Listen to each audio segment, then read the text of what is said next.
For each of those digits, I would require 3 possible bits.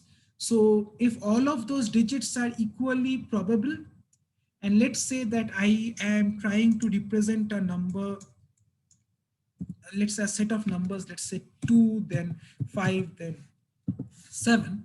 Essentially, I would be representing it as um, 0, 1, 0.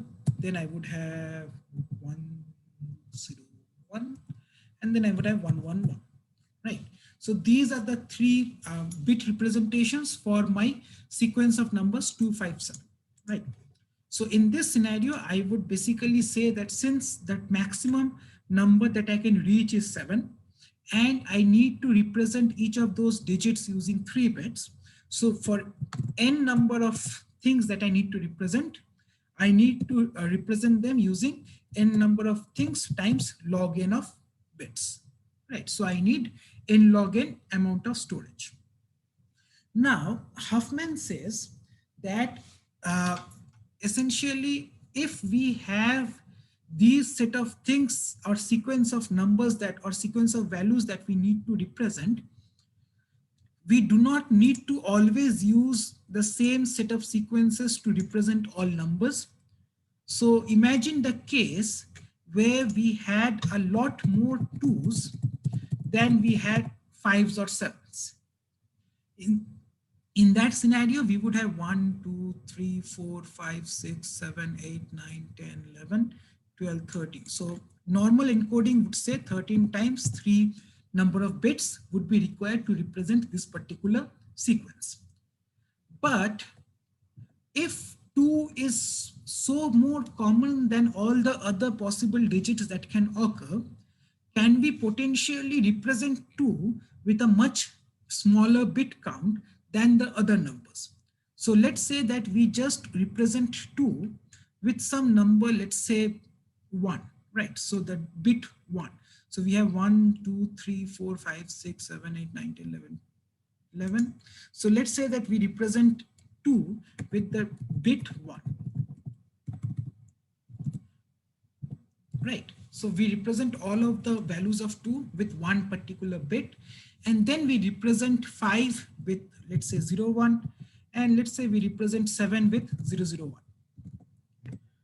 Right. So essentially what we are saying is the things that are more common should be represented with as few bits as possible, because they are more likely to be found in your data set more compared to other numbers which are less likely to be found. And then we can then use we can represent those digits with more bits. There is a trade-off, but the trade-off is since they occur less, they are less likely to occur, we can use more bits to represent them compared to other numbers that we can use less bits to represent them because they are more common. So that is the essential idea behind Huffman encoding, right? So in this particular scenario, we can represent the number 2 with a single bit 1. So let's say we had 11 1, so 4, 5, 6, 7, 8, 9, 10, 11. And then we represent number 5 with, let's say, 0, 1, and we represent number 7 with 0, 0, 1, let's say. So in total, we have 11, 12, 13, 14, 15, and 16 bits in total to represent this particular sequence, that is this 11 2s followed by 5 and 7. On the other hand, if we just use the normal binary representation to represent all of these numbers, we would require 39 bits to represent this entire sequence. So that is essentially the logic behind Huffman encoding, right? Okay. So let's take an example. So let's say that we are trying to compress or encode a particular song that we have as an MP3 audio, right? So imagine this thing. So let's say that we have this analog audio that we are recording, and essentially we would have a sequence of samples for this particular recording, right? So you can imagine that we are going to sample this. So let's say that this particular song is a 1-minute song, and we can either sample the current audio level of this song every minute. So that would give us one sample, but that just does not mean anything, because for this entire minute of this song, we just have one tone. So essentially what people do is sample a particular song 44,100 times per second. So that is the Hertz ratio for a particular song sample. The higher the sample ratio goes, the more information you are encoding in your particular song. So in essence, let's say that we have these samples, that is S1 all the way to ST, that runs through the entire time of your song. And for example, let's say that we have a 50-minute song and we want to encode this in its own original set of samples.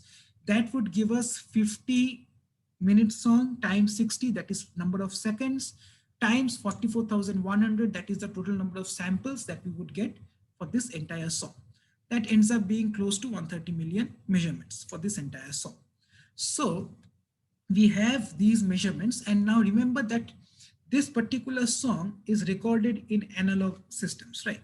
So analog systems can have any set of numbers, so it can have 10.01, or it can also have 10.000001, or it can also have 10.20001, and you get the idea, right? So what we would want is to discretize this set of samples to some real valued fixed discrete values, so that we can basically, what we call this process is digitizing a particular thing. So digitizing a particular analog signal. So in order to digitize this particular analog signals, let's say that we are only going to look at the first two decimal places.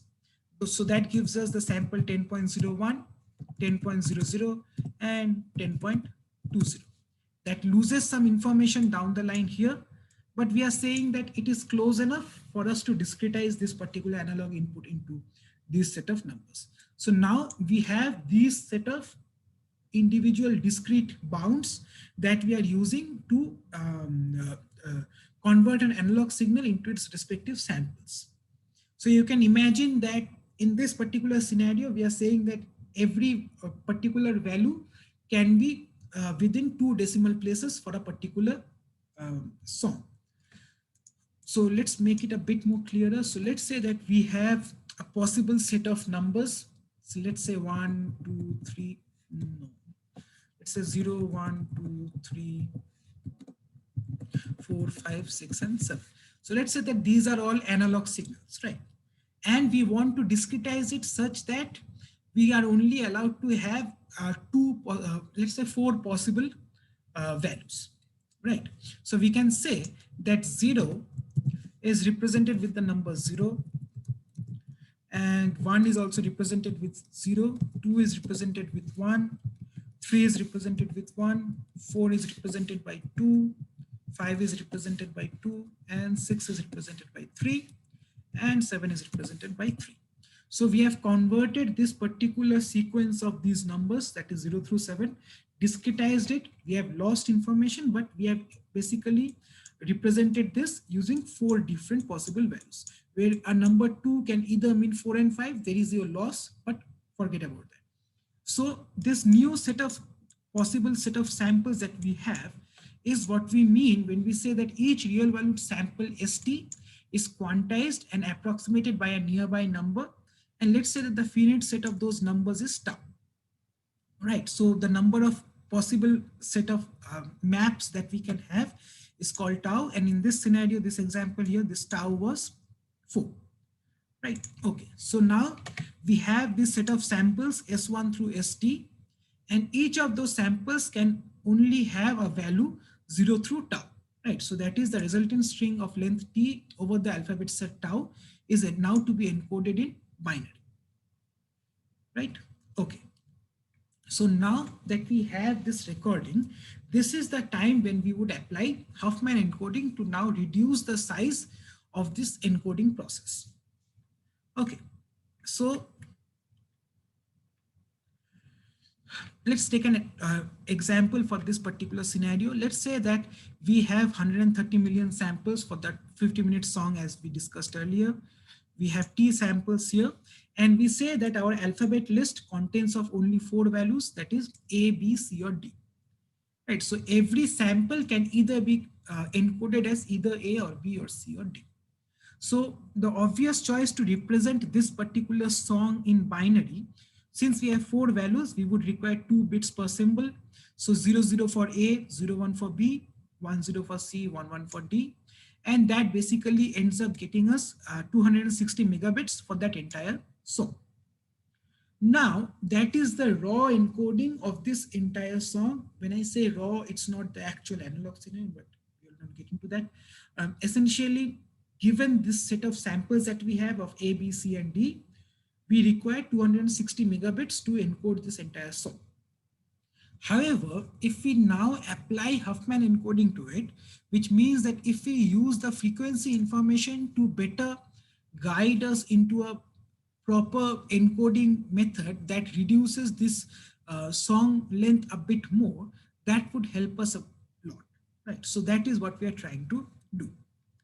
Okay, so let's say that, for example, for that particular song, the symbol A occurs 70 million times, the symbol B occurs 3 million times, similarly C occurs 2 million, and D occurs 37 million times. So that for that entire 50-minute song, this would be the frequency for that particular, not frequency, the occurrence count, but essentially the frequency for this particular set of symbols for that entire song. So how can we utilize this information to basically create a new encoding such that the amount of space required to store this particular song is less than at least 260 megabits that was required in the original representation, right? Okay, so what we can do is use some sort of variable length encoding to encode this entire song. So what we can do is we see that A occurs the most. So we would want to represent A with as few bits as possible. So we want to represent A with, let's say, 1 bit. So let's say we represent A with the value 0. That is a single bit. And since B occurs the least amount of time, and then we have C, then we have D. Let's say that we use this particular representation to represent this particular song as a variable length encoded song, where A is represented as 0, B is represented as 0, 1, C is represented as 1, 1, and D is represented as 0, 0, 1. That is not the exact solution to this thing, but let's just say that we have this encoding. So if we use such a variable length encoding, we need to look at two main things. The first thing is every symbol now does not have a fixed binary set of digits in order to represent a particular value. A is represented by a single bit, whereas B is represented by 2 bits, D is represented by 3 bits, right? Okay, so that is what Huffman encoding tries to do, where it uses variable length encoding values in order to represent the highest frequency numbers with the lowest possible set of bits. But in addition to that, it also needs to make sure that this particular encoding is not ambiguous. What I mean by ambiguous is, let's say that we have this song that is, let's say, A, B, C, D, right? Let's say that we have this particular song that has 4 samples, A, B, C, and D. In that scenario, Huffman would encode A as 0,